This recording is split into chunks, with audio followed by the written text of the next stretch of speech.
Hello everyone, welcome back to evidyarthi.in। मैं हूं आकांक्षा, आपकी इंग्लिश टीचर, और हम करने वाले हैं आज आपके चैप्टर के क्वेश्चन आंसर स्टार्ट, जो कि एनसीईआरटी के ही है। तो वही उससे पहले मैं आपको बता दूं कि अगर आपको कोई भी परेशानी पढ़ाई लिखाई में आ रही है तो एक समाधान आपको यहां पर मिल गया है। तो ऑल इन वन एक प्लेटफॉर्म आपके पास अब है। आपने जाना है www.evidyarthi.in पे और कर लेना है डाउनलोड। वो भी सिर्फ आपके लिए अवेलेबल है फ्री में। तो भाई यहां आपको मिल जाएंगे एमसीक्यू की प्रैक्टिस करने के लिए, एनसीईआरटी के solution, sample paper, important question, साथ ही साथ प्रीवियस ईयर के सैंपल पेपर्स भी मिल जाएंगे आपको, और आपकी बुक पीडीएफ में वीडियोस, नोट्स, समरी जो चाहिए वो मिल जाएगा। तो फटाफट से जाइए वीडियो देखने के बाद, लेकिन तो कर लीजिए डाउनलोड।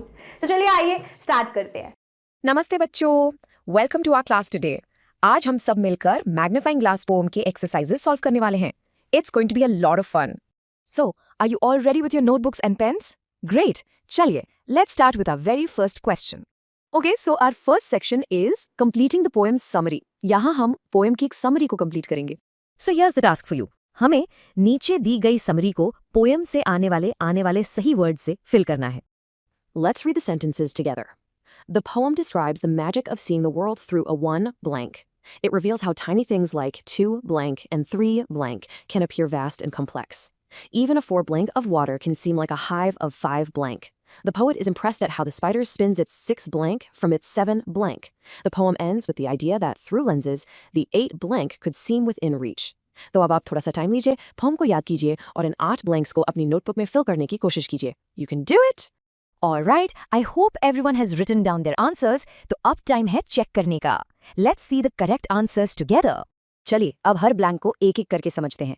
पहले ब्लैंक का आंसर है मैग्नीफाइंग ग्लास, क्योंकि पूरी पोएम ही इस अमेजिंग चीज के बारे में है। ब्लैंक्स 2 और 3 में आएगा चौक एंड मॉस। पोएम में बताया गया है ना कि कैसे मैग्नीफाइंग ग्लास से देखने पर चौक और मॉस बिल्कुल अलग और बड़े दिखते हैं। फिर ब्लैंक्स 4 और 5 हैं ड्रॉप एंड बीज।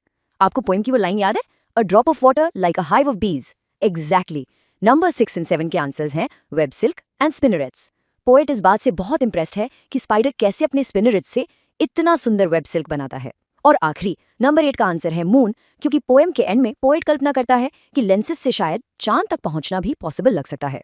ग्रेट जॉब एवरीवन, बहुत बढ़िया। अब हम चलते हैं हमारे सेकंड पार्ट की तरफ, जिसमें हम पोएम की कुछ और डिटेल्स को एनालाइज करेंगे। इस क्वेश्चन में हमें दिए गए ब्रैकेट्स में से करेक्ट ऑप्शन को चूज करना है और ब्लैंक्स को फिल करना है। Ready ho? Let's read them out loud. Number 1, the main idea of the poem is the transformative power of blank, wonders in nature, close observation through the magnifying glass. Number 2, the tone of the poem is blank, wonder and curiosity, peaceful and emotional. Number 3, the poem has blank stanzas with blank lines in each stanza, hence it is a quatrain. 4, 6, 6, 4. And number 4, the rhyme scheme of the poem is blank, ABCD, ABCB. तो ये हैं हमारे 4 fill in the blanks। Options को ध्यान से पढ़ो और सोचो कि कौन सा आंसर सबसे बेस्ट फिट होता है। अपनी नोटबुक में लिखो। Ready for the answers? Drum roll please. चलिए देखते हैं सही जवाब क्या हैं। Here are the completed sentences. 1. The main idea of the poem is the transformative power of close observation through the magnifying glass. 2. The tone of the poem is wonder and curiosity. 3. The poem has 6 stanzas with 4 lines in each stanza. Hence, it is a quatrain. And 4, the rhyme scheme of the poem is ABCB. Answers तो मिल गए, पर क्या आपने सोचा कि ये answers ही सही क्यों हैं? चलिए इसके पीछे का रीजन भी अच्छे से समझते हैं। तो पहला आंसर है क्लोज ऑब्जर्वेशन। ऐसा इसलिए क्योंकि पोएम का मेन आइडिया यही है कि जब हम चीज़ों को मैग्नीफाइंग ग्लास से बहुत ध्यान से देखते हैं तो वो कितनी बदल जाती हैं। सेकंड का आंसर है वंडर एंड क्यूरियोसिटी। इसका मतलब है हैरानी और जानने की इच्छा। पोएट जो भी देखता है उससे वो बहुत हैरान होता है और उसके बारे में और जानना चाहता है। थर्ड का आंसर है 6 स्टैंजाज एंड 4 लाइन्स। अगर आप पोएम को काउंट करेंगे तो आप देखेंगे कि उसमें टोटल 6 स्टैंजाज हैं और हर स्टैंजा में 4 लाइन्स हैं, और ऐसे स्टैंजा को क्वाट्रेन कहते हैं। फाइनली फोर्थ का आंसर है ABCB। ये पोएम की राइम स्कीम है। इसका मतलब है कि हर स्टैंजा की सेकंड लाइन और फोर्थ लाइन एक दूसरे से राइम करती है, जैसे पोएम में वर्ड्स हैं ट्रीज और बीज। ओके, सबसे पहले हम पोएम में यूज हुए पोएटिक डिवाइसेस को पहचानेंगे। ये बहुत ही इंटरेस्टिंग टॉपिक है। ऑलराइट बच्चों, स्क्रीन पर देखिए। क्वेश्चन 3 है, pick examples from the poem for the following poetic devices. 1. Simile. 2. Alliteration. And 3. Metaphor.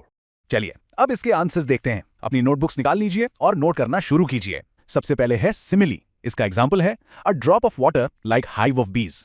तो देखो यहाँ पानी की एक बूंद को अ ड्रॉप ऑफ वाटर सीधा कंपेयर किया गया है मधुमक्खी के छत्ते से, यानी हाइव ऑफ बीज से, और सबसे इंपॉर्टेंट लाइक वर्ड का यूज करके।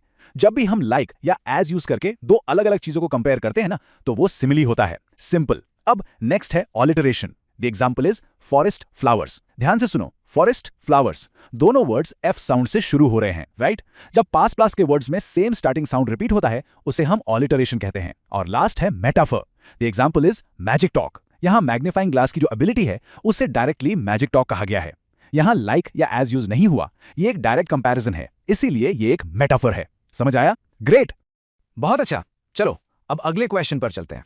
नेक्स्ट अप हम पोएम के विजुअल इमेजरी को समझेंगे। Okay, so the next question is question 4. The poem is rich in visual imagery, painting vivid pictures of small, everyday things magnified into something grand. अब हमें इन blanks को fill करना है। First one, in the line "a myriad shells show in a scrap of chalk," the magnifying glass reveals blank. And the second one, in the line "a forest, flowers and trees," the poet uses the imagery of nature to emphasize blank. चलिए अब इसके answers लिखते हैं।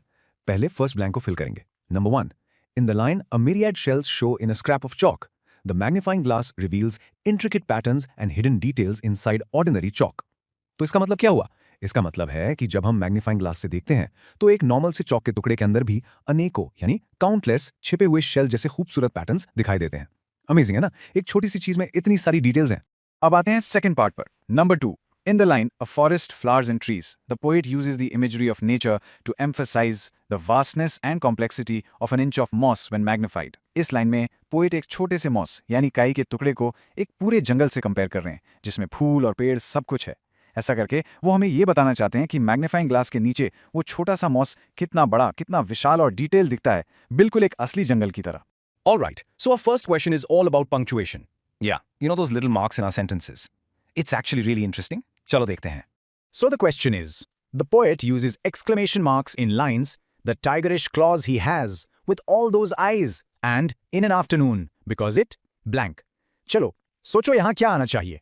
The answer is, it conveys excitement and amazement at the magnified observations. इसका मतलब है कि poet यानी कवि ये exclamation marks इसलिए यूज कर रहे हैं क्योंकि वो अपना excitement और amazement शो करना चाहते हैं। मतलब जब वो मैग्नीफाइंग ग्लास से चीज़ों को देखते हैं ना, तो वो इतने ज़्यादा सरप्राइज्ड और अमेज्ड हो जाते हैं कि उनसे रुका ही नहीं जाता। बिल्कुल वैसे जैसे आप कोई ऑसम मैजिक ट्रिक देखते हो और चिल्लाते हो, वाओ! ये एक्सक्लेमेशन मार्क बिल्कुल वही वाह वाली फीलिंग है। ऑसम, पहला आंसर तो बिल्कुल परफेक्ट था। चलो अब देखते हैं कि इस पोएम में और क्या मैजिक है। Our next question is about a really cool concept जिसे कहते हैं personification. Let's check it out. Okay, here's the next one. In the phrase "magic talk," the poet uses personification to describe the magnifying glass because it ... Magic talk. सोचो, इसका क्या मतलब हो सकता है? And the answer is, it suggests the glass has a magical ability to reveal hidden wonders, as if it speaks. अब देखो, यहाँ personification का मतलब है किसी नॉन लिविंग चीज को, जैसे कि ये मैग्नीफाइंग ग्लास, कोई ह्यूमन क्वालिटी दे देना, जैसे बोलना।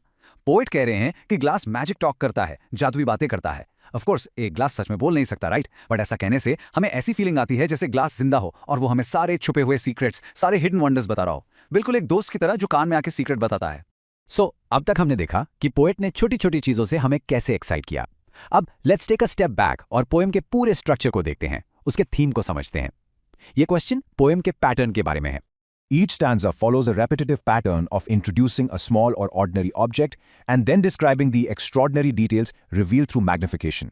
This is because it supports the theme of blank, as the speaker reveals another blank.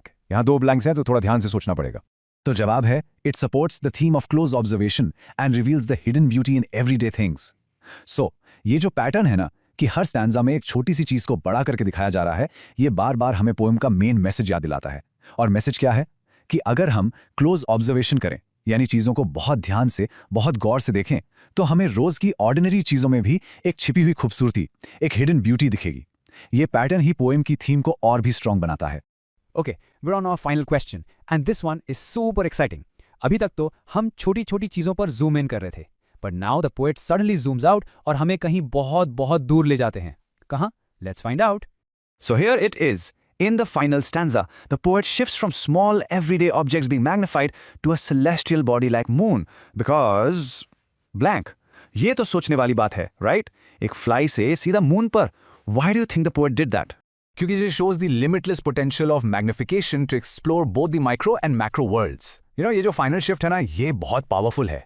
Poet हमें मून दिखाकर ये बताना चाहते हैं कि मैग्निफिकेशन की पावर लिमिटलेस है, उसकी कोई सीमा ही नहीं है।